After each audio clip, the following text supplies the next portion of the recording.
Bienvenue sur cette rediffusion. Si tu n'as pas peur, tu peux nous rejoindre en live. Je stream généralement le lundi, le mercredi et le vendredi vers 17 h. Et parfois le dimanche pour les rétrospectives cinéma. Bon visionnage. Voilà, on va commencer les recommandations. Ça y est, j'ai pété un câble. Alors, on va commencer avec la littérature. Avec Peggy Sue et les fantômes, sorti depuis 2001. Bon, ça s'est arrêté depuis. Je sais pas combien il y a de tomes en vrai. Parce qu'il y a plusieurs tomes. Je sais plus s'il y en a 8, 7, 12, 1085. J'en suis au 3. Voilà. Il y a encore la musique. Oui, oui, oui, bien sûr. Oui, il y a toujours de la musique pour pas que vous soyez trop stressés. Il y a un nouveau-né dans la poulaille. J'ai baissé la musique. C'est encore trop fort? Oui. J'ai baissé. Voilà. Alors, Peggy Sue et les fantômes, sorti depuis 2001 de Serge Brussolo. C'est français. Voilà. Et en fait, j'ai lu ce tome-là quand j'étais petite. Voilà, et donc je me suis dit, tiens, je vais le relire pour voir si ma nièce pourrait le lire. Parce que c'était sympa, en fait, à l'époque, je m'en souviens, c'était cool. Et je me souviens d'avoir un bon souvenir.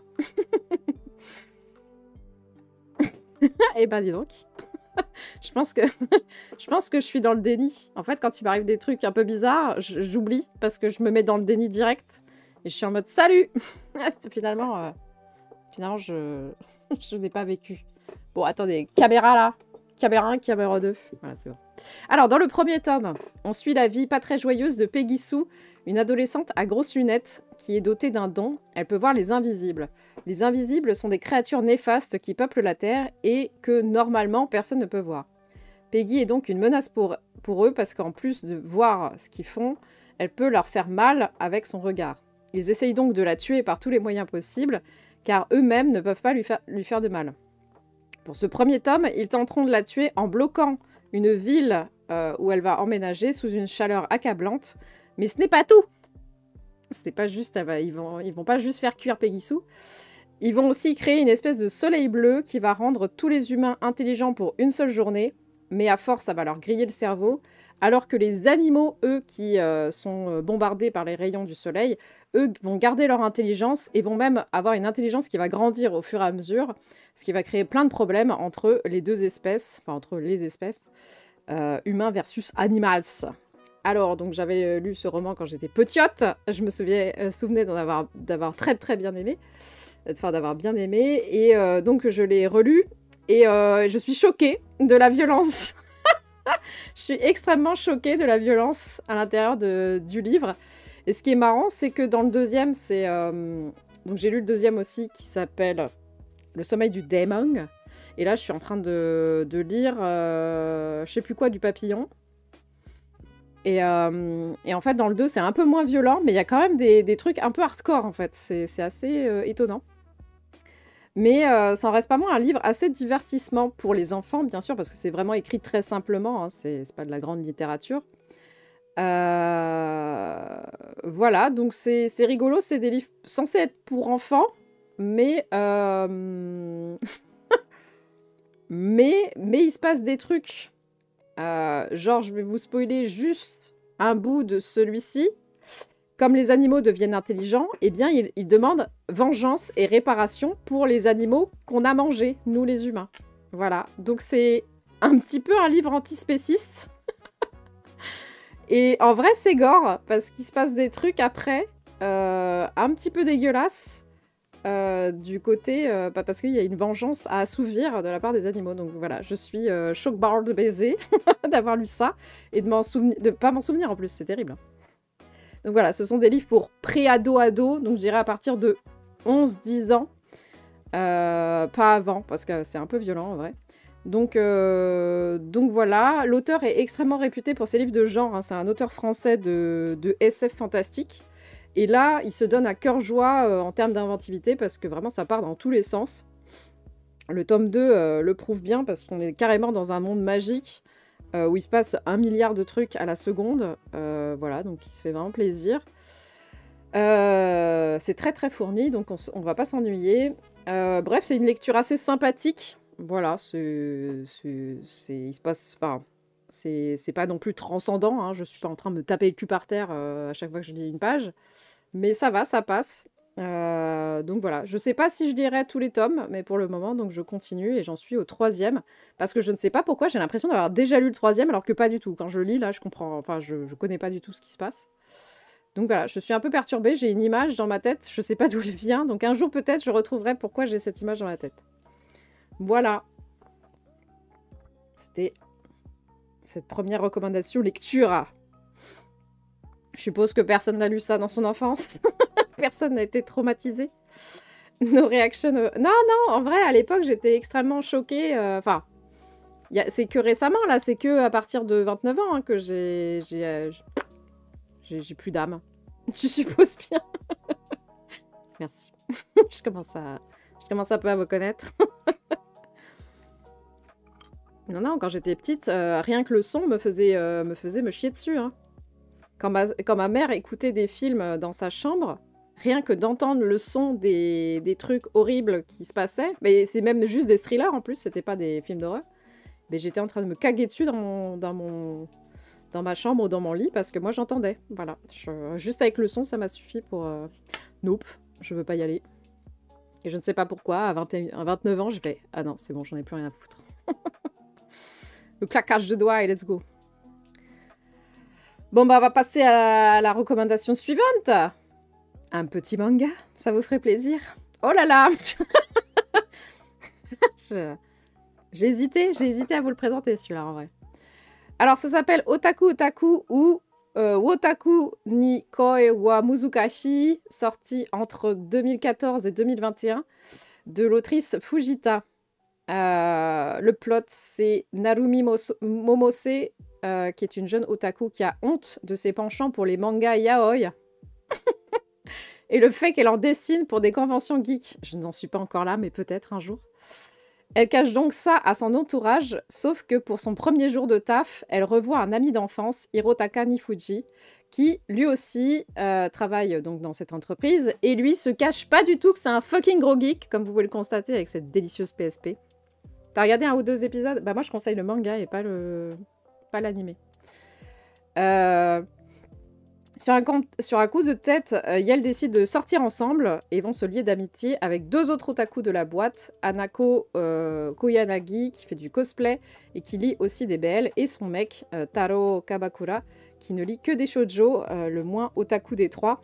Et après il y aura 2 autres personnages derrière, le frère de Nifuji et sa future meuf, que je sais même plus comment elle s'appelle parce que je l'aime pas trop.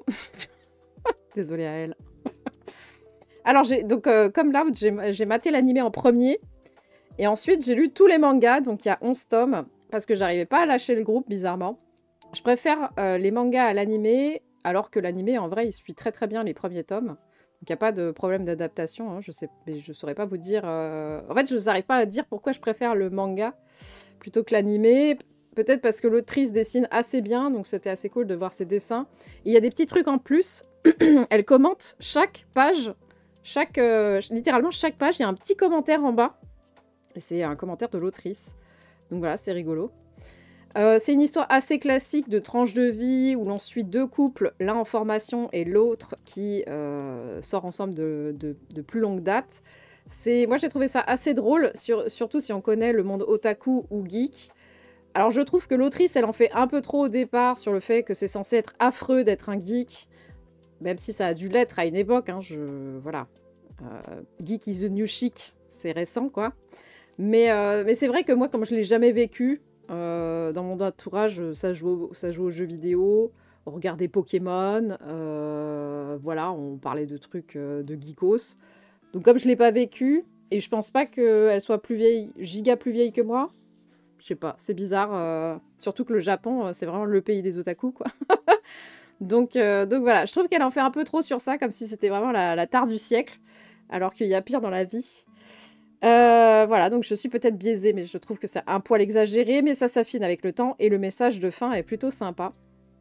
Voilà, les relations sont assez étranges si on ne connaît pas la mentalité japonaise sur ce plan-là, parce que par exemple, les deux héros, donc c'est les 2 premiers au premier plan, ils s'embrassent jamais, ils se tiennent à peine la main, ils se disent pas des trucs gentils, etc., etc. Donc ça peut être assez déroutant de voir un couple avec si peu d'amour entre eux, mais en vrai, c'est assez classique ou normal.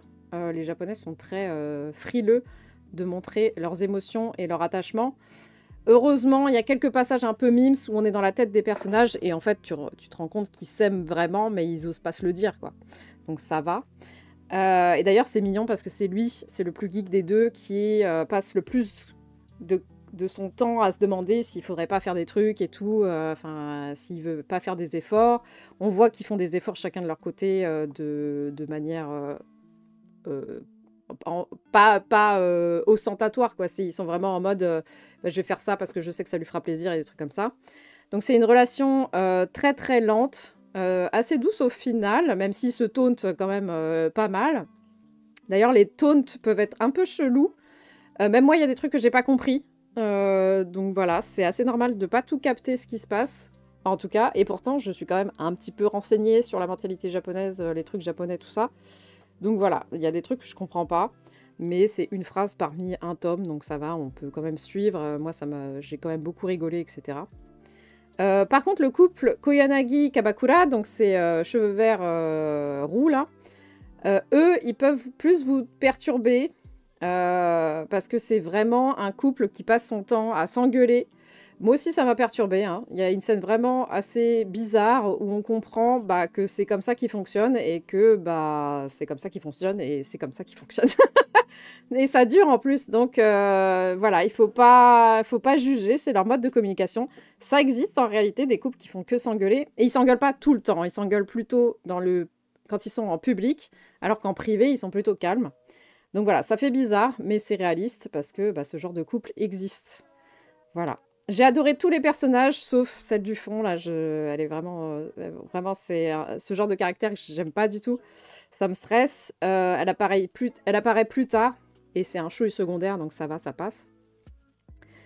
Lui et celui qui est derrière cheveux verts m'ont rappelé beaucoup trop mes personnages, donc c'était un peu pour ça aussi que j'avais du mal à quitter l'univers, parce que bah, j'avais l'impression de les voir, donc c'était assez étonnant.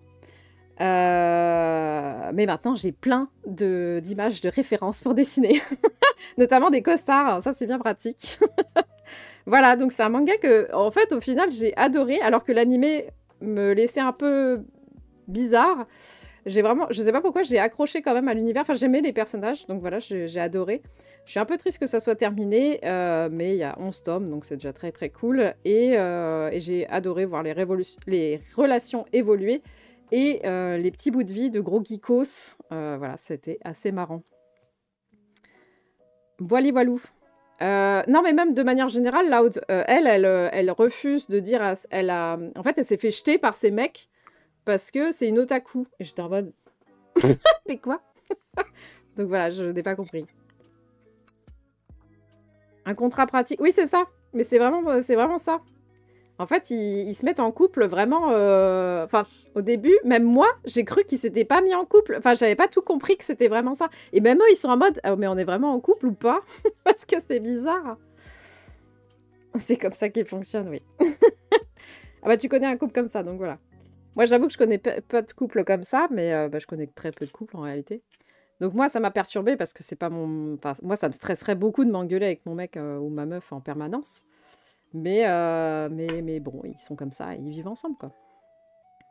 Et voilà.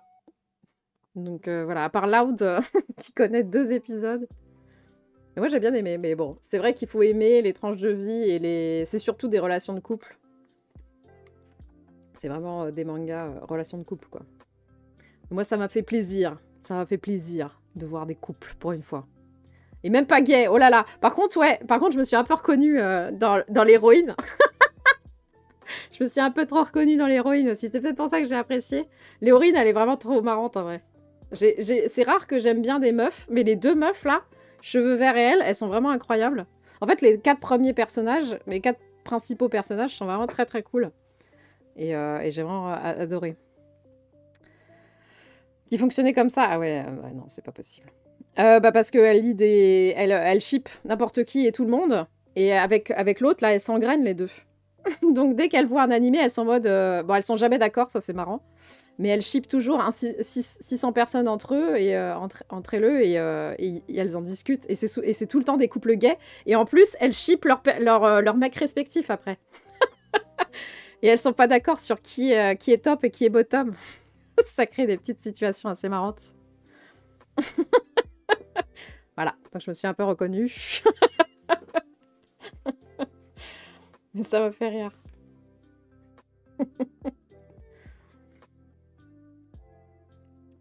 Voilà. Ouais, elle s'engraine, ouais. Alors on va passer à une autre recommandation lecture. 2 salles, 2 ambiances, j'ai envie de dire. Alors là, accrochez-vous à vos slips, parce que celle-là, je m'y attendais pas. Anaïs Nin sur la mer des mensonges, sorti en 2020, de Léonie Bischoff. Anaïs Nin, donc c'est basé sur une histoire réelle d'une vraie personne. Anaïs Nin est une romancière qui écrit des journaux intimes et a une vie très sulfureuse. Mariée à Hugh Parker Giller, elle enchaîne les liaisons amoureuses à son insu, autant femme que homme, et même celle avec son propre père. Donc je ne connaissais pas Anaïs Nin avant de lire. Je n'ai regardé sa bio que après, donc j'ai retrouvé tout ce qu'on voit dans la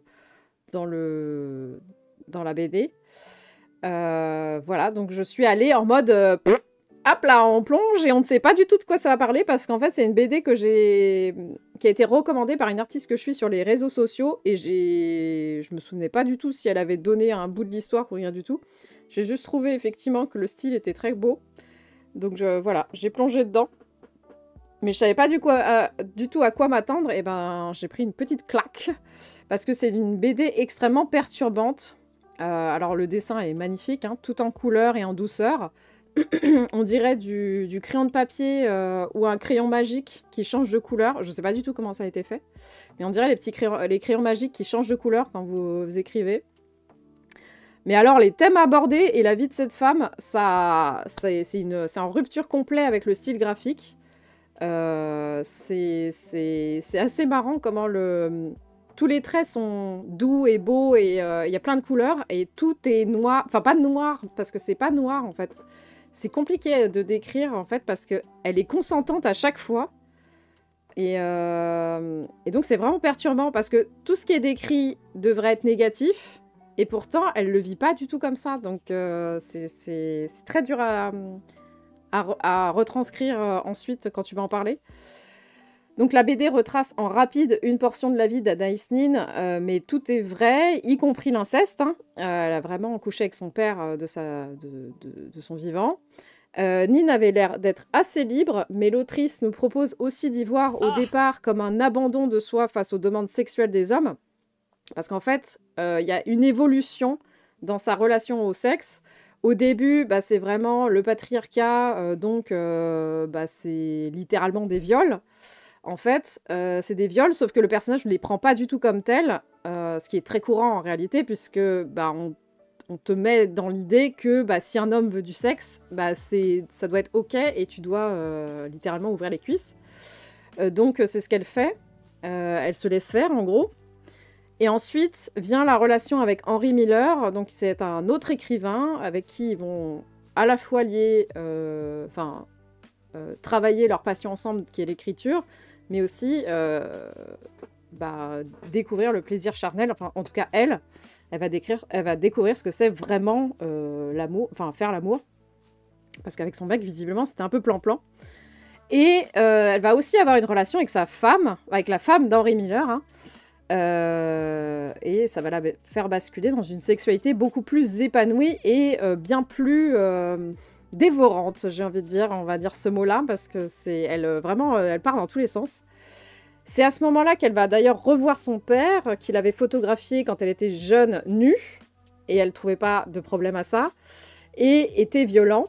Donc voilà, vraiment le daron, on peut lui donner l'Oscar du daron. Elle avait peur de cet homme, et pourtant, elle va le revoir, et elle va coucher avec, et ça va être incroyable. Donc voilà.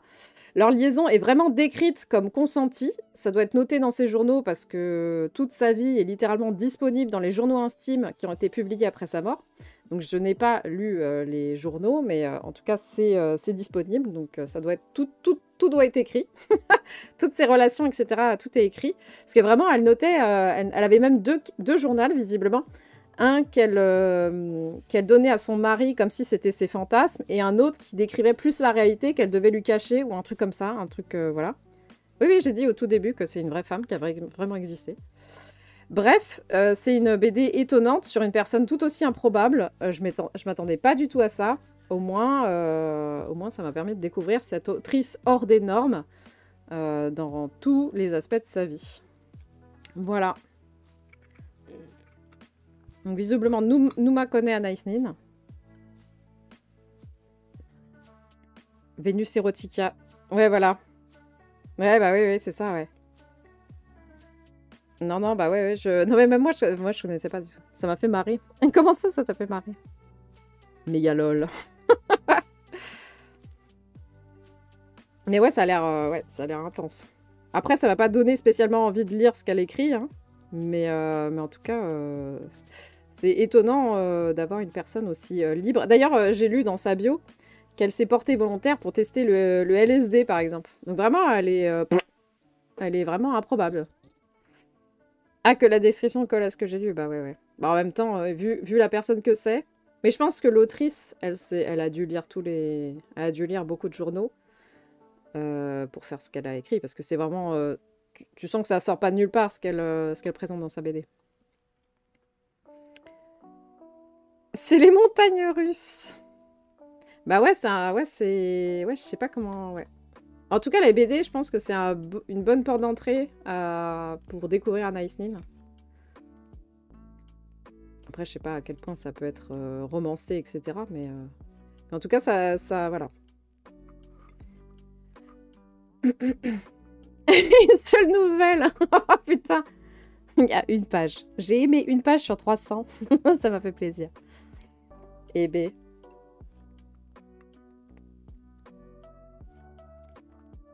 Voilà. Alors, est-ce qu'on passe à la suite? La suite, c'est une série que Coco a vue. Tintintin. On va passer aux séries, alors? Ouais, la couverture est très très belle, ouais.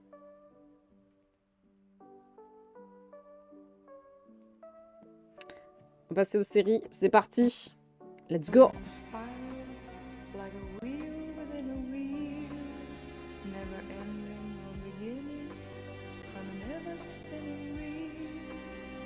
Like a snowball down a mountain or a carnival balloon, like a carousel that's turning, running rings around the moon, like a clock whose hands are sweeping past minutes of its face, and the world is like an apple whirling silently in space, like the circles that you find in the windmills of your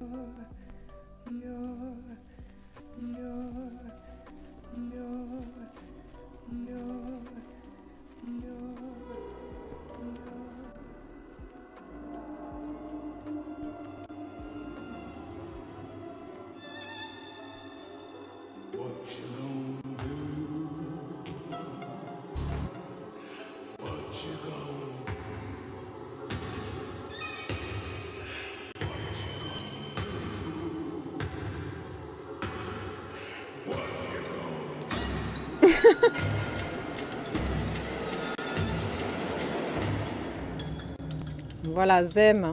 Non, remets-moi le titre. Je sais pas cliquer au bon endroit. Them, voilà. Them, sorti en 2021. Une série comique, bien sûr. Créée par Little Marvin avec Deborah Ayorinde, Pam Grier et Luke James. En 1953, Henry et Lucky Emory, couple afro-américain et leurs deux petites filles, partent s'installer dans la banlieue de Los Angeles pour échapper à un drame qui s'est produit dans leur ancienne maison en Caroline du Nord. Le problème, c'est qu'elles rencontrent l'hostilité et le racisme du voisinage, mais aussi semble être poursuivi par une mystérieuse entité qui hante chaque membre de la famille. Alors c'est une série pour l'instant en 2 saisons. Je vous ai donné le plot que de la première, mais les 2 saisons sont vraiment cool et c'est une série d'anthologie, c'est ça? C'est-à-dire que cette saison n'égale pas la suivante. La suivante va être très différente. Anthologica. La première saison parle ouvertement du racisme et comment ce racisme est utilisé par certains pour s'enrichir. La première saison n'avait presque pas besoin du surnaturel qui s'ajoute un petit peu comme un cheveu sur la soupe. Voilà, en tout cas moi ce que j'ai trouvé, je trouvais que le surnaturel était un peu... on s'en fout en fait. La première saison était vraiment incroyable, même sans ça. J'ai adoré qu'une série qui est disponible donc sur Amazon Original, visiblement, parle sans tabou ni masquer la réalité de ce racisme complètement décomplexé. On voit comment ça touche différemment chaque personne de la famille et comment Yel plonge dans une spirale descendante. La première saison est tellement dense et lourde dans son atmosphère que j'ai pu mater un seul épisode à la fois. Coucou Loïc. Et l'épisode 5 ne peut être vu... l'épisode 5 donc, de la saison 1 peut ne pas être vu. Il y a un disclaimer au début de celui-ci car l'épisode présente un événement traumatique qui est raconté de toute façon avant-après et on a très bien compris ce qui va se passer. Et donc, on n'a vraiment pas besoin de le voir pour comprendre. Et ça n'apporte rien en réalité, à part du trauma en plus, de le voir. Donc voilà, si je vous le conseillais, je vous conseillerais de ne pas regarder l'épisode 5. Vous n'apprendrez rien de plus. Et c'est juste un peu... Voilà, c'est pas très intéressant. J'aurais pu ne pas le regarder si on me l'avait conseillé, quoi. La deuxième saison parle moins de racisme et son entité surnaturelle est bien plus présente. C'est une saison un peu plus classique parce que ça va être plus une enquête autour de meurtres mystérieux. Je l'ai vu donc plus rapidement, j'en ai beaucoup moins à dire d'ailleurs. J'ai beaucoup aimé quand même, hein. C'est très prenant, donc il n'y a pas de problème non plus avec celui-ci. C'est juste que l'intérêt de la saison 1 est vraiment... Enfin, le racisme montré dans la saison 1 est vraiment incroyable, je trouve. C'est extrêmement bien traité. 2 saisons donc très différentes, mais très qualitatives, l'une comme l'autre. Pour moi, les parties horrifiques sont très supportables, c'est-à-dire qu'elles font pas giga peur. Il n'y a pas de gore, entre guillemets. Même l'épisode 5 dont je vous ai parlé n'est pas gore. C'est plutôt ok dans sa façon de filmer. Et il y a quand même un viol dans cet épisode 5, mais c'est pas le plus terrifiant, on va dire. Il n'y a rien qui fait réellement peur, voilà, c'est juste de l'angoisse, assez vite désamorcée d'ailleurs, mais il y a quand même des passages assez angoissants. Voilà, je vous la conseille, c'est vraiment... c'est rare que j'apprécie une série à ce point-là, mais là, vraiment, j'ai adoré. Merci Gessiel pour cette information très utile. C'est pas NCS, comment? Oui, très bien. Donc à part Coco et moi, personne ne l'avait vu. Ça me fait plaisir. J'espère que tu vas me donner les titres en québécois de tous les trucs que je vais présenter maintenant. Ah d'ailleurs, ah oui. Ah oui, d'ailleurs, ouais. À la fin du live d'hier, je dis que heureusement que tu seras là pour nous réexpliquer l'histoire de Thomas Turge, vu que tu as été là. Tu pourras nous résumer ça la prochaine fois. Ouais, elle est vraiment très très bien, ouais. Oui. À ce propos... Ah, non, oh là. Non, bah oui, non. Ouais, elle est vraiment bien. Hein. Puis les actrices, oui, j'en ai pas parlé, mais les actrices sont vraiment bien, hein, même les enfants et tout. Très quali, très quali. Voilà. Bah, on va pouvoir enchaîner. Puis comme ça, on finira à 18h. Allez, 2 salles, 2 ambiances. On continue. C'est parti. Il fut un temps où d'effroyables monstres des mers ravageaient nos côtes. Et où aucun bateau n'était en sécurité sur l'eau. Mais que cette époque est révolue. Aujourd'hui, ces valeureux guerriers affrontent les monstres aux confins des océans.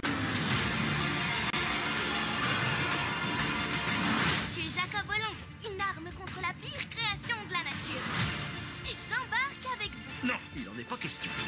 Hey, pousse-moi, lâche-moi tout de suite. Nous repartirons tuer un monstre. T'as embarqué en cachette. Eh bien... oui. J'aime bien cette gosse.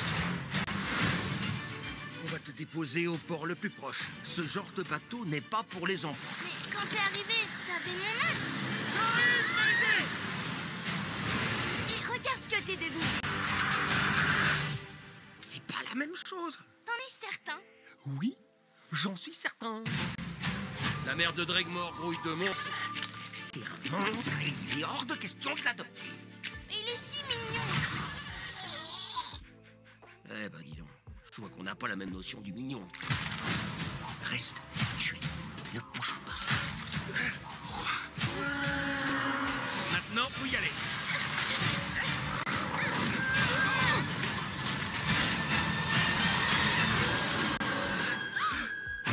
Je vois une flamme en elle. La même que j'avais vue en toi. Les monstres, j'en fais mon affaire. J'ai touché pile là où j'ai misé. Non, ne fais pas ça. Celle-ci, elle va me tuer à petit feu. Je me suis juré que je ferais tout ce qui serait en mon pouvoir pour protéger le peuple de ces démons. Ça arrive aux héros de commettre des erreurs. La mère nous envoie ce qu'elle abrite de pire. Et on va lui renvoyer sans pitié. Feu!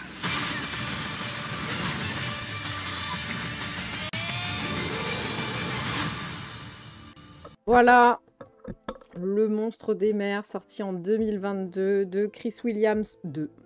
Avec Karl Urban, Dan Stevens et Jared Harris. Ah oui, alors moi je l'ai vu en anglais, donc je vous donne les voix anglaises bien sûr. Donc je ne sais pas qui sont les doubleurs français, parce que voilà.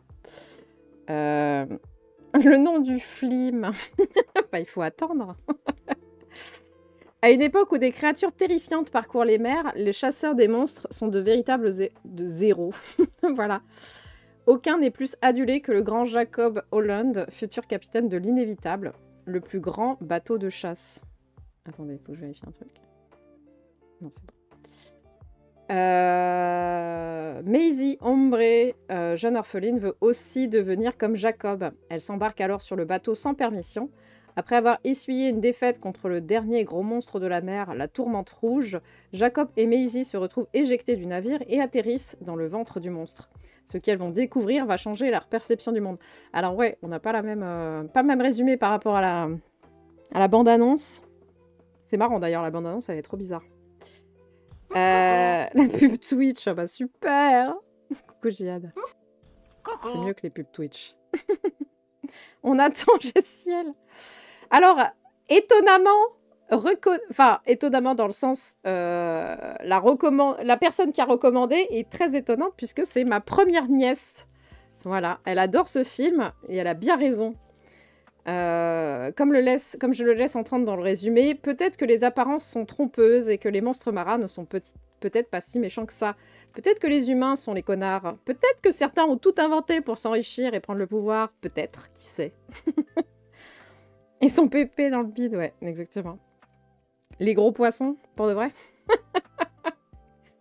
Vous l'aurez compris, ce film parle de notre acceptation de l'histoire sans la remettre en question, ni même questionner ce qu'on apprend, de laisser tomber ses préjugés et de la confiance à l'autre. C'est un très joli film avec plein de messages cool. Les personnages sont très marrants et attachants. La chimie entre Jacob et Maisie fonctionne à merveille. Je crois que j'ai rigolé à plusieurs moments. L'animation est vraiment très belle. L'eau est magnifique. Bref, c'est un film très très cool d'animation. Complètement passé hors de mes radars. J'en avais jamais entendu parler. Donc voilà, c'est rattrapé. Si jamais vous voulez regarder un film très mignon, très cool, voilà, je vous le recommande. Personne ne l'a vu? Personne n'a vu Les Gros Poissons? Je vais vérifier si c'est vrai.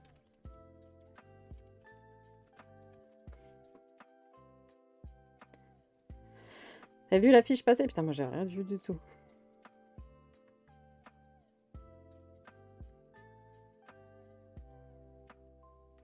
Mais c'est tout. Comment on peut savoir le titre québécois? Non, il n'y a pas de titre québécois. Dans la fiche technique, peut-être? Non, il n'y a pas de titre québécois.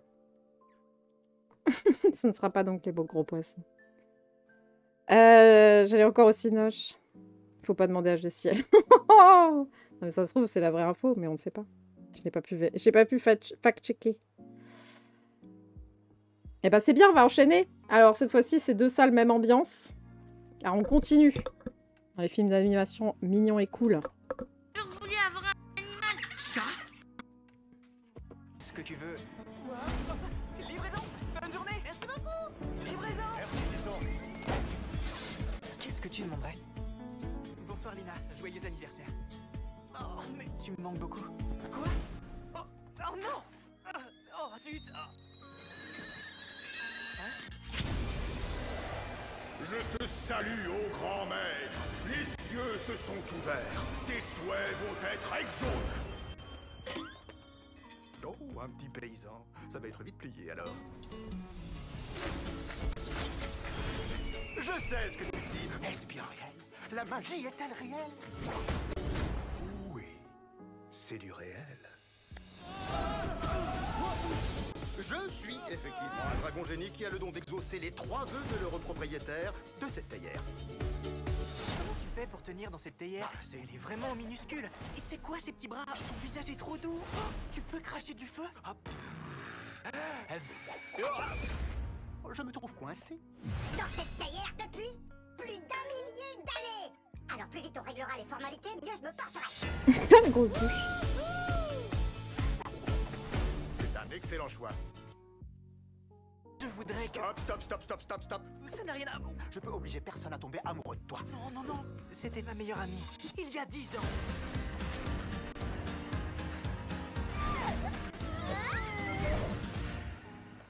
Au revoir, Dean. Le voilà, mon vœu. Je veux retrouver mon ami.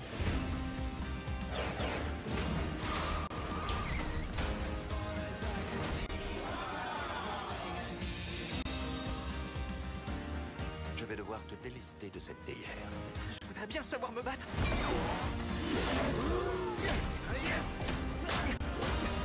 Grimpe. Meilleurs amis pour toujours. Je souhaite.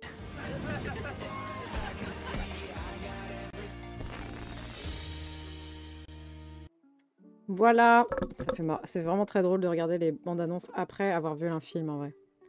Le Dragon Génie, sorti en 2021 de Chris Appelhans avec John Cho, Jimmy Wong, Natasha Liu Bordizzo. Dean est un jeune homme pauvre qui pense encore à sa meilleure amie d'enfance, Lina, qui a déménagé il y a longtemps. Lina est devenue mannequin et égérie de la marque de son daron. 2 mondes qui les séparent. Putain. Dean fait donc des petits boulots en même temps que ses études pour aider sa mère à payer le loyer et lors de l'un de ses petits boulots, il tombe sur une mystérieuse boutique où le vendeur lui offre une mystérieuse théière. À l'intérieur se cache un dragon génie qui lui offre 3 vœux. Alors, comme vous l'avez remarqué, c'est une sorte de remake d'Aladdin, bien sûr, mais en version chinoise. C'est très très cool parce que l'histoire diffère un tout petit peu par le fait que le dragon génie n'est pas si positif en réalité. Il cache un sombre passé qu'il doit racheter en exaucant les vœux des gens. Voilà, j'ai beaucoup aimé ce film parce qu'il est assez drôle. La scène de l'embouteillage m'a beaucoup fait rire. Le dragon a passé 1000 ans enfermé et donc découvre le monde moderne, ce qui donne des situations cocasses. Et puis il a pas sa langue dans sa poche, le dragon. Il est assez sarcastique et aigri, contrairement à Dean qui est tout gentil. Un duo qui fonctionne quand même assez bien. Lina n'est pas en reste parce qu'elle reste très très cool. Même les méchants sont marrants, caricaturaux, mais avec un certain flow. Voilà, on passe un bon moment. 2 films d'animation recommandés.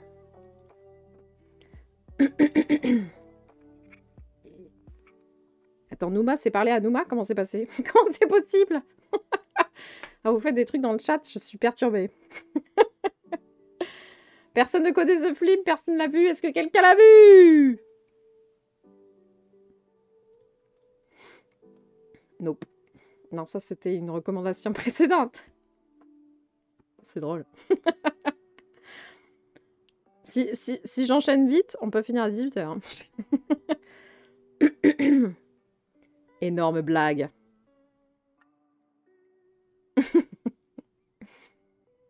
Énorme. Bah là, de toute façon, on va passer à des trucs bien moins joyeux. Hein. C'est fini, on arrête de rire. On a déjà ri 2 fois, là. C'est bon.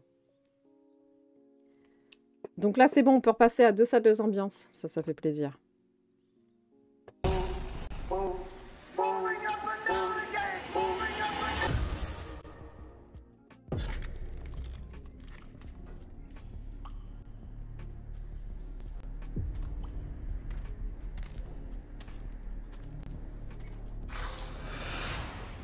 Ah oui, j'en ai parlé sur les réseaux en plus. En fait, à chaque fois, je parle des films que je vois.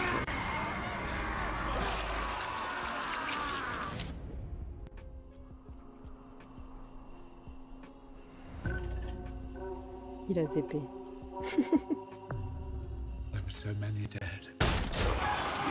Donc je suppose que tu l'as vu, Coco? That's why our home is so precious. You know, I feel he's a bit young. He's ready, Jenny. Ah, tu l'as pas vu. 6, 11, 5. Once you walk onto that mainland, there's no rescues. Moving up and down again. Don't. Look at what's in front of you. Let's go. Count the bullets in the bandolier.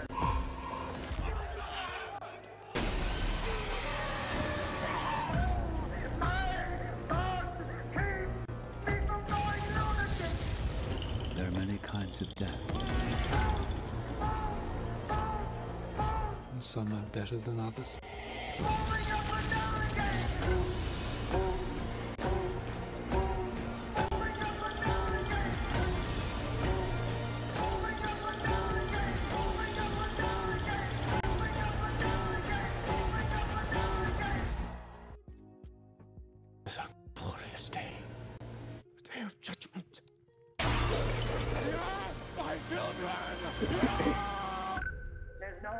Ok, la bande-annonce en fait giga trop. 28 ans plus tard, sorti en 2025 de Danny Boyle avec Aaron Taylor Johnson, Jodie Comer et Alfie Williams. Spike est un enfant qui a grandi sur une île à l'abri des zombies infectés, morts-vivants, whatever, rayez la mention inutile, qui sont confinés sur l'île de Grande-Bretagne. L'Europe a éradiqué le virus, mais la Grande-Bretagne a été abandonnée, jugée irrécupérable. Spike a 12 ans et c'est pour lui le jour où il doit aller faire un petit tour, tester ses capacités avec son daron qui lui a tout appris sur le continent. Sa première rencontre avec des infestés. Alors, entre guillemets, recommandé par ma sœur parce que j'hésitais à aller le voir parce que je savais pas ce qu'il valait, mais ma sœur m'a dit « Go, go, go, go !» Et elle va pas voir beaucoup de films, donc quand elle dit ça, c'est « Go, go, go !» Il n'y a vraiment pas besoin d'avoir vu les autres films pour comprendre celui-ci. Dans le résumé, je ne vous ai parlé que de la première partie du film, car en réalité, il se découpe naturellement en 2. La première partie est assez osée, car il y a un parti pris très dannybolien. D'ailleurs, petite anecdote rigolote, je ne me renseigne tellement pas sur les films que je vais voir, que j'ai découvert au générique de fin que c'était Danny Boyle qui faisait ce film. Et pendant tout le film, j'étais en mode « Ah, mais ça fait très... je connais ce montage, cette façon de faire et tout. » Bah oui, bravo. Donc voilà, on sent très la patte de Danny Boyle. Au début, après, ça s'estompe un peu. Avec un montage sonore assez particulier qui se superpose aux images. Ça donne une ambiance plus angoissante que s'il n'y avait rien eu, alors qu'il se passe en réalité rien à l'image. C'est assez fort en vrai d'avoir fait ça. J'ai trouvé ce montage très ballsy. Mais surtout, cette première partie parle de la relation au père, de comment on fait pour éduquer ses enfants dans un tel contexte, de faire au mieux. Beaucoup pourraient détester le daron pour plein de choses, mais vraiment, il fait ce qu'il peut avec ce qu'il a. Ça se voit qu'il aime son fils et qu'il veut lui donner la confiance en lui pour grandir, et il veut l'aider à supporter cette vie. Je ne peux pas lui en vouloir, malgré tout. En vrai, c'est une discussion qu'on a eue avec ma sœur, c'est que vraiment, je suis sortie du film, j'étais en mode, mais j'arrive pas à en vouloir au daron alors qu'il fait des trucs pas ouf. Enfin, il fait des trucs pas incroyables et je n'arrive pas à lui en vouloir. Même s'il y a même un autre aspect vraiment où je pourrais lui en vouloir très très fort, mais je n'y arrive pas. Je trouve que c'est un personnage extrêmement nuancé que j'ai beaucoup aimé. Donc vraiment, et en plus c'était Aaron Johnson, donc que vous dire. Bref, en gros, les personnages sont globalement très très bien écrits. Il n'y a que le gamin qui fait un truc stupide à un moment, donc ça m'a un peu agacée, mais je lui pardonne parce que l'urgence, bien sûr. Voilà. Dans la deuxième partie, il y a une scène incroyable dont je vais taire le contenu pour que vous la découvriez, mais c'était vraiment inattendu et extrêmement fort. Alors c'est dommage qu'il y ait Jean-Michel que vous avez vu dans la bande-annonce, là je sais même plus comment il s'appelle, l'autre connard. Donc c'est l'autre connard, voilà. Mais la scène est incroyable. Ça porte, cette scène, enfin tout cet ensemble de scènes porte les thèmes de la mort, de l'aide à mourir, du lâcher-prise et surtout de l'amour. J'ai vraiment adoré. À tel point que mon ressenti du film, c'est vraiment que les infectés n'existent pas. Ils sont relégués au deuxième plan de ce film. Vraiment, on les croise, mais j'ai à peine de souvenirs qu'on les croise. On les oublie hyper facilement et ils ne sont que le prétexte pour développer autour des thèmes dont je vous ai parlé. Donc, qu'est-ce qui se passe en situation de conflit? Comment on vit? Comment une famille survit à ça? Et comment elle gère des événements très particuliers. Voilà, j'ai adoré ce film. C'est pour moi peut-être le plus intéressant des trois. Alors, j'ai aucun souvenir du premier. Donc, voilà, je me souviens pas du premier, mais je me souviens que c'était vraiment un film d'horreur. Alors que celui-ci est bien plus psychologique et il porte beaucoup plus de choses en soum-soum. Donc voilà, je ne peux que vous le conseiller si jamais vous n'avez pas trop peur des zombies et tout ça, quoi. Ma cam qui pète un câble, là. Il y a trop de soleil, elle n'est pas habituée. Comme tous les gamins. Non, mais là, il fait vraiment... Non, il est vraiment très logique, mais à un moment, il fait un truc qui est pas incroyable. Mais bon, on lui pardonne. Il veut bien faire. Voilà, donc personne ne l'a vu. Je pensais que quelqu'un, au moins une personne l'aurait vu. Parce que quand même, c'est... Pour une fois que je vois un truc un peu connu, quoi. Les prochains, bon, je vous l'annonce, personne les aura vus, hein, ça c'est sûr. Je vais pouvoir enchaîner les trois.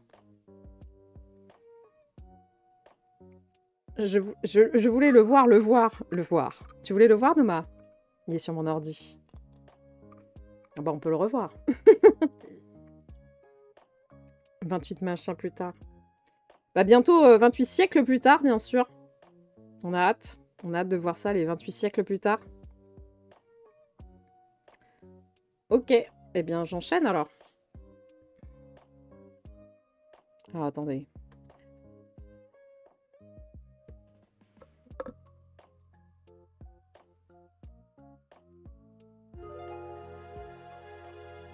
Elvira.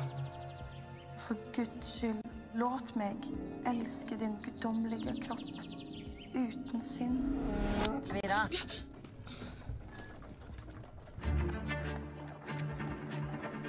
Elvira, reglering. Välkommen, min sköna. Kom, syster. Tills döden skiljer oss åt. Pappa?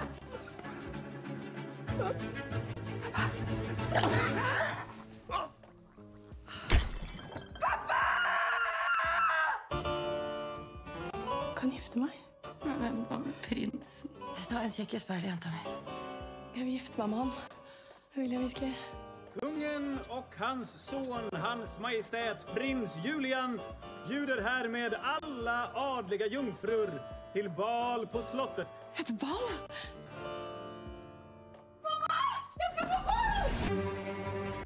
Detta, mina flickor, kommer att bli den viktigaste kvällen i hela era liv.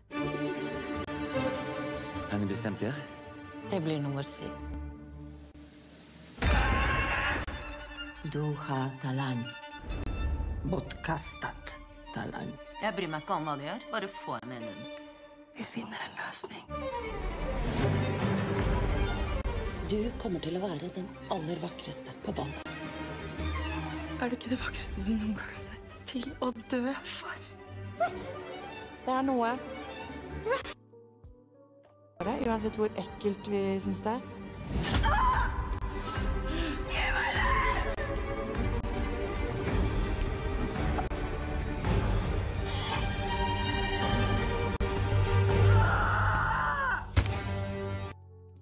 Voilà. Alors qu'est-ce que t'as loupé, Jessie? T'as loupé 28 ans plus tard.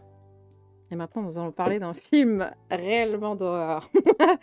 The Ugly Stepsister, sorti en 2025 d'Emily Blichfeld, avec Léa Mirren, Théa Sophie, Locke Naes, la dernière ferme à la porte, visiblement, Anne Daltorp. Nope. Ouais, alors celui-là, ouais, il va être compliqué. Alors, moi je suis vraiment con, donc j'ai découvert à plus d'une heure du film que c'était en fait une relecture de Cendrillon, voilà. Je croyais être partie quelques minutes, j'ai vu 28 ans plus tard, et ouais. Donc c'est Cendrillon du point de vue d'une des belles-sœurs, voilà, c'est la fin de ce résumé. Non, bah on va suivre Elvira qui emménage chez son nouveau beau-père. Elle rencontre Agnès, sa demi-sœur, très très belle jeune femme. Le beau-père meurt très peu de temps après et laisse que des dettes à sa nouvelle famille. Elvira et Agnès vont donc participer au bal du prince, où il choisira sa future épouse et donnera richesse à la famille choisie. C'est l'occasion d'éponger les dettes et pour Elvira de se marier avec l'homme qu'elle attend depuis des années, parce qu'elle est grave amoureuse du mec. C'est ce film, eh oui. Alors, c'est un film extrêmement dérangeant pour son body horror, donc je ne vais pas le recommander à tout le monde, malgré ses thèmes hyper intéressants et engagés, que j'ai trouvé bien plus prenant et engagé d'ailleurs que The Substance, par exemple, dont on a bien trop parlé à mon sens. C'est un film qui parle du traitement des femmes qui ne sont que des corps voués à plaire aux hommes. Elvira, qui n'est pas si laide en réalité, va tout faire pour s'embellir, quitte à se mutiler et à briser son corps de toutes les manières possibles, tout en étant consentante. Elle a intégré tous les dictats du patriarcat et croit au prince charmant, alors qu'il est bien montré comme un gros caca mascu. C'est vraiment intéressant d'avoir pris le point de vue de la belle-sœur de Cendrillon, qui est donc Agnès, hein, car on peut voir que même elle subit le patriarcat de plein fouet, et plus encore que Cendrillon, qui est parfaite dès le départ. Ce que j'ai aimé aussi, c'est que Cendrillon n'est pas du tout positive. Elle est très humaine, elle couche avec le mec qu'elle aime, elle est donc pas vierge, alors qu'elle devrait l'être, parce qu'en fait c'est un bal réservé aux vierges. Elle n'est donc pas, pas spécialement gentille avec Elvira, puisque en retour celle-ci l'a assez maltraitée, donc voilà.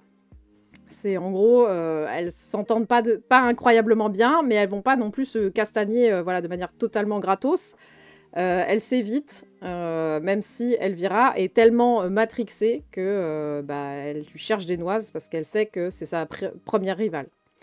En gros, Cendrillon fait ce qu'elle peut pour survivre sans trop se mêler à sa belle-mère, belle-sœur. A plus Jessiel, bon taf. Il y a une troisième sœur, qu'on n'a pas vue d'ailleurs dans la bande-annonce, qui est la plus positive de tous les personnages. C'est la seule à refuser de se plier au patriarcat et à ses injonctions. C'est une petite sauvageonne. Elle regrette d'ailleurs d'avoir ses règles, car ça la condamne à être mariée. Elle cache d'ailleurs cet état de fait, mais aide aussi sa sœur jusqu'au bout et la met en garde contre ses actions qui pourraient lui être néfastes. Un personnage très solide, mais aussi très bienveillant, alors qu'elle pourrait s'en foutre royalement. C'est donc un film qui traite de sujets très actuels, avec des personnages très logiques et surtout bien pétés du cerveau du patriarcat, là. Et encore, j'ai même pas parlé de la mère, parce que c'est... Il y a des choses à dire avec la mère. La photographie est très très belle, les décors, les costumes, tout est beau. C'est bien emballé, mais pourtant tout pourri à l'intérieur. C'est un petit peu le résumé de ce film. Je vous le conseille si le body horror ne vous fait pas peur. Il y a des scènes extrêmement crues de sexe ou de représentation sexuelle par contre. Voilà, vous êtes avertis. Donc je suppose que personne n'a vu ce film. Même si en vrai c'est un très très bon film. Mais c'est vrai qu'il faut supporter l'aspect horrifique. Qui est plutôt... voilà. Il est dans les starting blocks celui-là. D'habitude, je vous dis ça va, ça passe. Là, je vous dis ça passe pas. C'est dur. Il y a des scènes où vraiment plus de la moitié de la salle avait les yeux fermés. Hein. parce qu'il y a des trucs vraiment assez gore.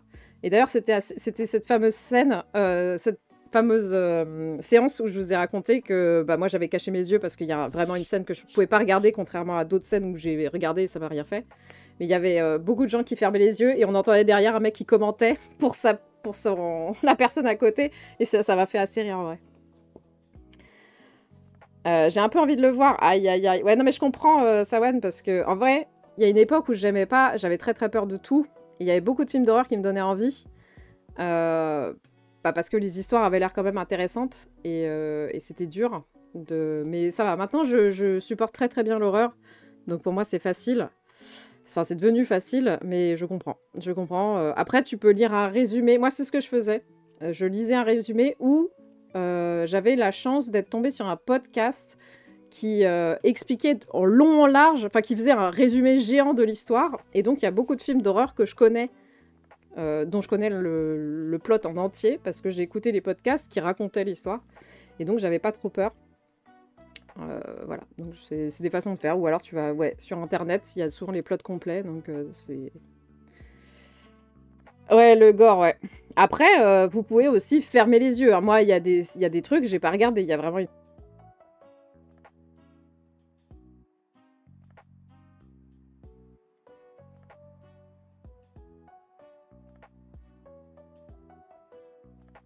Ah, ça y est, c'est revenu. C'est bon, je suis back. C'est bon, je suis là. Ouais, je sais pas ce qui s'est passé, c'est OBS qui a bugué parce que je voyais le chat continuer d'agir normalement, donc voilà. Effectivement, il s'est mis à 0, je ne sais pas pourquoi. Vous pouvez faire F5. Je suis back.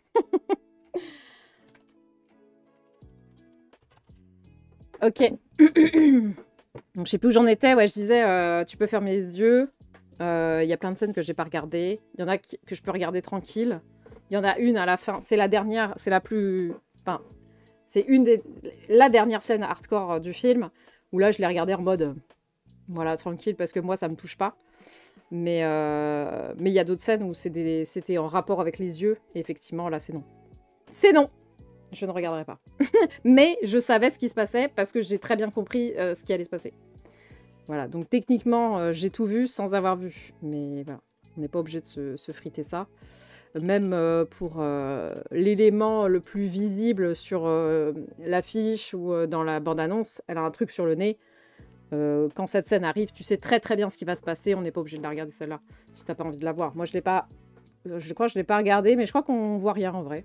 Je crois que les plans sont hors champ. Donc voilà. Après, vous faites pas mal non plus, hein. Mais c'est vrai qu'il y a des films qui sont... Mais c'est comme Vermine, par exemple. Vermine, c'est un excellent film, avec les araignées et tout, là. Un film français. Excellent film, mais c'est vrai que si t'es arachnophobe, c'est finito. Tu peux pas regarder le film, en fait. C'est vrai qu'elles sont dégueulasses. Même moi, qui suis pas très arachnophobe, j'étais pas en mode... ouais, j'étais pas sereine quand je les ai regardées, quoi. Donc ouais, c'est... Ouais, voilà. Courage. Courage, c'est trop chiant quand il y a des films avec des... Parce que les films d'horreur sont souvent excellents dans leur... Enfin, pas tous, évidemment. Mais il y a des films d'horreur qui ont vraiment des sous-textes extrêmement intéressants. Et très très cool, et voilà. Voilà. Est-ce que j'enchaîne ou pas? Ou est-ce que tout le monde est... Est-ce que le chat est parti, en fait? Ça se trouve, mon internet marche plus. Je suis pas au courant. Non, normalement, je vous vois. Tac, tac. J'enchaîne avec la suite. Alors, on est râle. Ah oui, vous êtes décalé par contre. Ah ouais, vous êtes décalé, incroyable. Ah ouais, vous êtes grave décalé en plus maintenant. Bon, tant pis. Je sais que maintenant vous êtes décalé. Donc j'attendrai 20 minutes comme ça. Vous avez vu ce film? Non, bah là, je pense que les 2 prochains, vous les avez pas vus. On va pas se mentir. Eh bien, 2 salles, 2 ambiances, c'est reparti. Ah merde, c'est pas celle-là, attendez. Hop là. 今天上午，我市粉屯地区发生一起出租车司机遇害事件，这是自上个月以来本市发生的第2起命案。部分司机前往派出所了解情况，希望警方尽快将凶手捉拿。前2天出事了，什么事儿啊？2个出租司机让人给弄死了。我爹差点也出事了，从后面就把人给掐死。警察到现在还没抓，人就这么死了。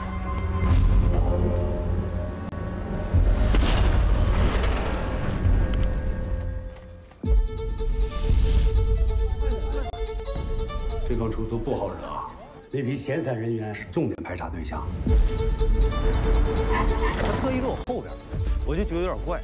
说去粉屯儿，他怎么勒你了？你给我演一遍。使劲儿！要不你查查黑车？去哪儿啊？粉屯。现在都没人敢去粉屯了，都那事儿闹的。师傅前面右转。右拐？不去粉屯吗？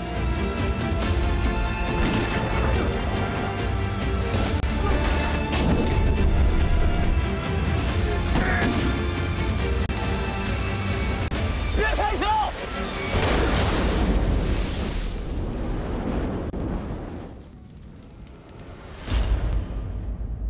Des feux dans la plaine, sorti en 2025, de Ji Chang avec Cho Dang-yu, Liu Aoran,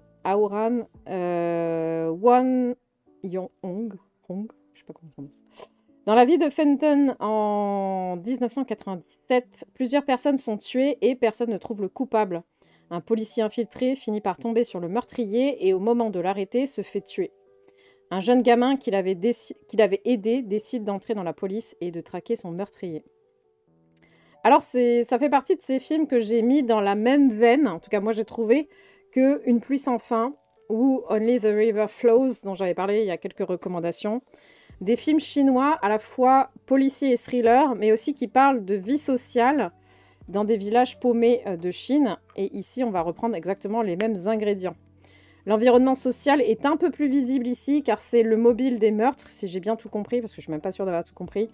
En gros, les usines ferment et donc la pauvreté augmente. Les ouvriers se tirent la bourre pour s'en sortir et être choisis pour rester dans l'entreprise, alors qu'on voit les chefs de ces usines qui jouent leur argent et ne pas avoir trop de problèmes financiers.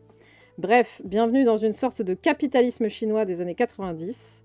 C'est un film long, sombre et triste. Vous n'allez pas beaucoup rigoler comme les personnages, tous plus dépressifs les uns que les autres. Perso, moi j'aime bien. Voilà, ça me fait découvrir les ambiances que je ne connais pas du tout et surtout des réalités sociales qui sont un peu comme les nôtres. Au fond, on a connu ce genre de réalité sociale. Aucun pays n'est épargné par le capitalisme, le pouvoir et l'argent. Voilà, je ne saurais pas quoi vous dire de plus à part que ces films sont des expériences, donc à vous de voir. Même si je vous conseillerais quand même de commencer par Une pluie sans fin, qui est un peu plus sympa dans mon souvenir. J'en garde que des brides, mais je sais pas pourquoi, c'est lui qui me vient à l'esprit quand je pense à des films chinois.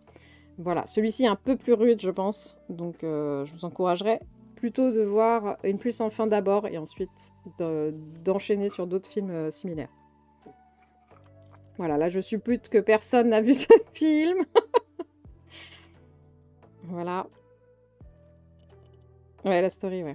J'avais mis, il y avait Marwan qui m'avait demandé d'autres films chinois du même acabit et je lui avais donné. Donc si jamais ça vous intéresse, il suffit de retrouver le post qui parle des feux dans la plaine et ensuite vous regardez les réponses et vous aurez tous les films. Il y en a 5. 2 qui sont très facilement regardables parce que c'est très hollywoodien divertissement. Et les 3 suivants, ils deviennent un peu plus compliqués. Only the River Flows, c'est celui que je mets en dernier parce qu'il est vraiment imbitable. Même moi, je suis en mode, j'ai pas tout compris ce qui s'est passé. Une pluie sans fin est en 3e position parce que je les ai rangés en termes de facilité. Et au milieu, il y a le lac des oies sauvages qui, pareil, je m'en souviens plus trop, mais c'était regardable parce que c'est plus une histoire d'amour. Mais ça reste quand même compliqué, quoi. Ouais, sur Blue Sky, ouais. Voilou. Donc on pourra enchaîner. Avec... on change de pays asiatique, et on change de registre. Un peu plus rigolo, mais quand même pas trop des... Let's go!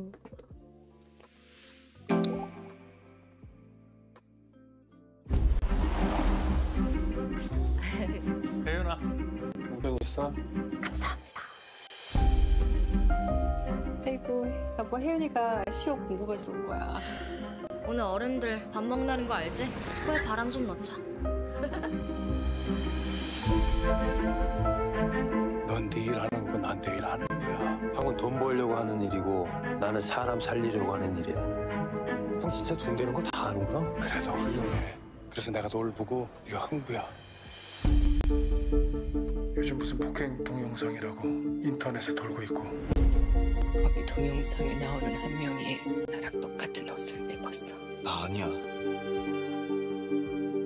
나 혜윤이가 무서워지려고 해.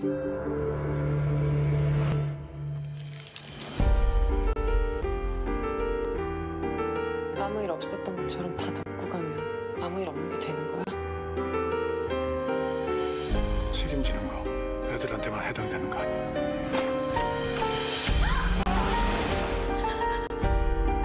그 노숙자가 죽고 그럼 애들은 살인자 되는 거야. 혜윤이 자수시킬 거야. 왜 안 하던 짓을 하고 지랄이야!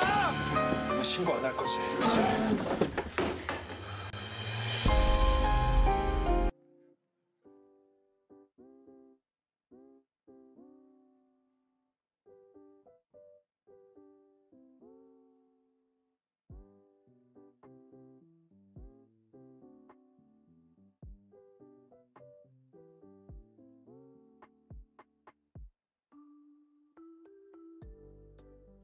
Ah oui, merci pour le mute. Pour une fois que là, je l'oublie.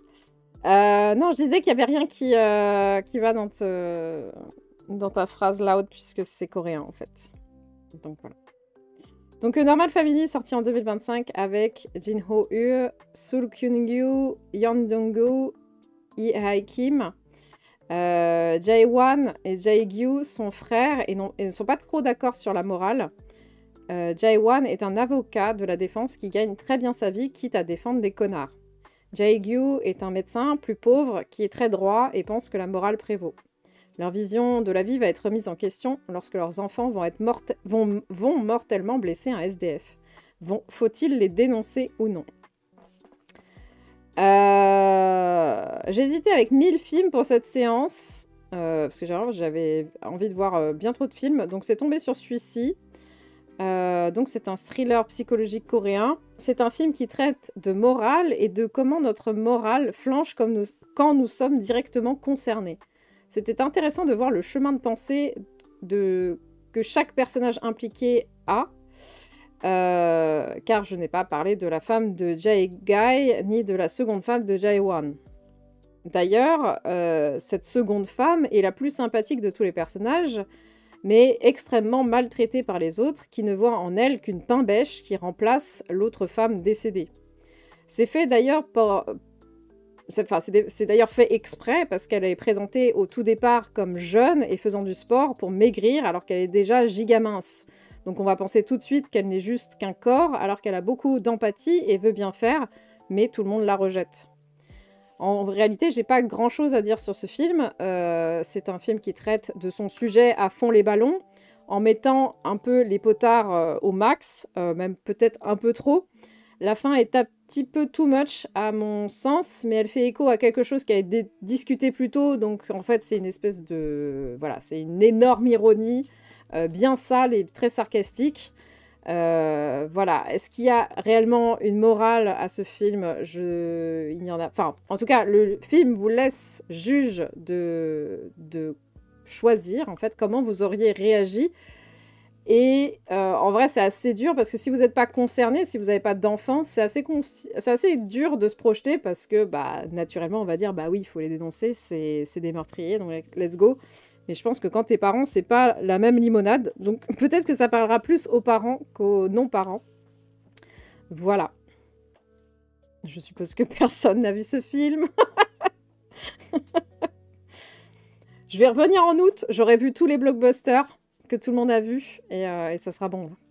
Dites-moi un film et je le vois. Et comme ça, comme ça tout le monde aura vu. Non, mais non, il n'y aurait pas de... Il n'y aurait pas de... Comment on appelle ça? De sel. Le but, c'est qu'on découvre des trucs. Pas mal de recours. Ah ouais, moi j'ai vu personne en parler du tout. Fantastic Four. Ouais, c'était une blague, hein. C'était une blague, calmez-vous. Calmez-vous. C'est une blague. Peut-être que les F4, en vrai, j'ai dit à ma sœur, est-ce qu'elle a prévu de les voir ou pas? Donc voilà. Peut-être, on verra. Il peut y avoir du sel. Ah bon? Avec Fantastique? Ah bon? Mais je croyais que c'était bien. Ça avait l'air bien, en vrai. Même la bande-annonce me donnait envie, tu vois. Alors que Superman, j'avais l'impression de voir un téléfilm des années 80. Mais là... Ouais, moi j'ai bien aimé la bande-annonce. Ah, tu veux que je vois le pire, c'est ça? Non, il y avait la coiffure de l'autre, là, c'était pas possible. Là. Je sais même plus que... J'ai un menton carré, là, comme ça, et une coiffure. J'étais en mode, waouh, qu'est-ce qui se passe? Qu'est-ce que je regarde? Voilà. Donc, est-ce qu'on enchaîne sur la dernière recommandation, qui est un jeu vidéo, et vous allez tous tomber de votre chaise. Attention, accrochez-vous. Accrochez-vous. Nathan Fillon, comment?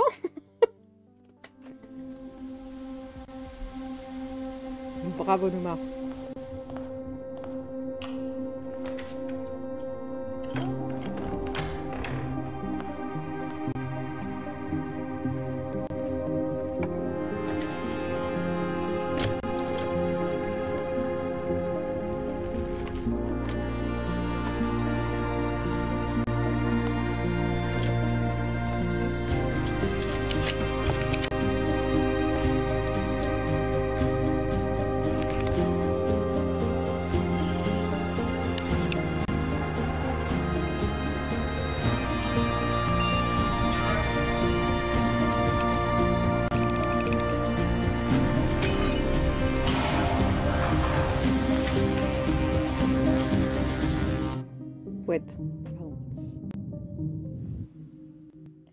Blueprints. Merde. Attendez, je me suis trompée de bouton. Au secours, je suis perdue. Merde. Voilà, c'est bon. La chute de la chaise, je suis toujours assis. J'ai pris premier degré, la chute de la chaise, je suis toujours assis. Oh, quelle indignité. J'ai jamais entendu parler de ce jeu. Et tu l'as deviné pourtant. Ça, c'est fort. Blueprint, sorti en 2025 du studio d'Hugo Bomb et édité par Raw Fury. Nous incarnons Simon, jeune héritier de la famille Sinclair. Il hérite du mont Holly, un immense manoir où chaque salle doit être construite l'une après l'autre chaque jour. Notre oncle, qui nous a légué ce manoir, nous offre le titre de baron qu'après avoir découvert la chambre 47. Mais où est-ce qu'elle se cache, cette purée de chambre 46, ça? Je devine. Bonjour et bienvenue dans la prison. En vrai, c'est un jeu où il faut être très patient, doué en énigmes et peu sujet à la frustration, que le gameplay, parce que le gameplay ne vous offre pas beaucoup de moyens de ne pas rager régulièrement. Le gameplay, donc, c'est un roguelite où chaque run vous ouvre de nouvelles possibilités et découvertes. Chaque salle peut potentiellement être une énigme plus globale que juste la jambe 46, car oui, une fois arrivé là-bas, c'est juste l'intro du jeu, ou vous aider à résoudre d'autres énigmes disséminées partout. J'écris « Le sol est incroyable ». Je ne sais pas ce que ça veut dire. Le quoi? Je me suis laissé un petit troll dans cette phrase. Qu'est-ce que j'ai voulu dire? Ah oui, c'est « Le jeu est incroyable car les découvertes s'enchaînent à tel point qu'on ne sait jamais quand ça va se terminer. Et est-ce qu'il va se terminer, ce jeu de con ?» Il aura fallu 8 ans de développement et je comprends pourquoi, tellement c'est vaste et si bien imbriqué. J'en suis à 50 heures et 50 jours dessus et je n'ai pas fait la moitié du jeu, je pense. Je vais maintenant beaucoup voir les solus pour m'aider et ne pas lâcher le jeu car la difficulté est rude. J'aime toujours y jouer, même si parfois, lui, le jeu ne m'apprécie pas, ok ? C'est un jeu exigeant qui demande du temps et de la réflexion. Les runs durent entre 15 et donc plus de 2 heures, donc accrochez-vous à vos slips. Il y a des petits trucs sympas comme le sound design discret qui ponctue nos actions, mais aussi des petites musiques, enfin des musiques, qui se déclenchent que si on ouvre telle ou telle pièce ou qu'on déclenche tel ou tel événement. Ça ponctue notre avancée d'une plage sonore intéressante. Donc voilà, je vous le recommande si vous aimez les énigmes, si vous n'avez pas peur de vous faire bloquer par une run et que vous êtes capable de garder calme, ce jeu sera fait pour vous. Sinon, passez votre chemin et ça vous occupera pendant des heures et des heures. Voilà. Ils se sont paumés dans leur propre jeu, ouais, je pense. Voilà. Donc, à part Gessiel qui n'est pas là. Personne n'a fait ce jeu. Personne n'a envie de rager, là? Ouais, non, c'est... ouais. Non, non, vraiment, excellent jeu. Mais bon, c'est vrai qu'il faut les trois ingrédients. Patience, intelligence, patience. Parce que sinon... Et non, gestion de la frustration. Parce qu'en vrai, il y a vraiment des jours où j'ai passé 5 heures à juste rager devant mon écran parce que j'avais pas ce qu'il fallait, quoi. Faut le lâcher prise. Blueprint, c'est le lâcher prise. Embrace. Voilà. Donc j'en ai terminé avec les recommandations. Ça a été rapide. On n'a plus le temps là. Est-ce que tu retombes sur des énigmes? Non, non. Alors la mémoire, tu peux le pallier parce que tu peux tout écrire ou tout screen. Comment il s'appelle? MV, il screen tout. Et en plus, il utilise vraiment la... J'ai découvert ça après coup. La capture d'écran intégrée à Steam, elle est incroyable parce que tu peux mettre des notes sur chaque capture d'écran et tout est au même endroit. Et en plus, tu as juste à basculer du jeu à ton truc. Donc c'est vraiment bien foutu pour Steam. Voilà, sinon tu fais comme moi, tu écris 300 pages de blabla dans tous les sens. Donc non, tu vas retomber sur les énigmes puisque à chaque fois que tu recraftes une pièce, bah tu retomberas sur l'énigme, quoi. Voilà, voilà. Et elle reste là, elle bouge pas. Tant que t'as pas fini. De toute façon, il y a un mélange entre des choses qui varieront tout le temps et des choses qui restent une fois que tu les as faites et qui vont pas bouger. Par exemple, il y a un moment où tu pètes un mur, le mur reste pété à vie, quoi. Alors que ta thune, par exemple, ou tes joyaux, ils disparaissent de run en run. On apprend vite qu'est-ce qui reste et qu'est-ce qui reste pas. Voilà. J'espère que vous avez des trucs à faire, à voir, à lire. Et que ça vous occupera pendant ce mois d'août.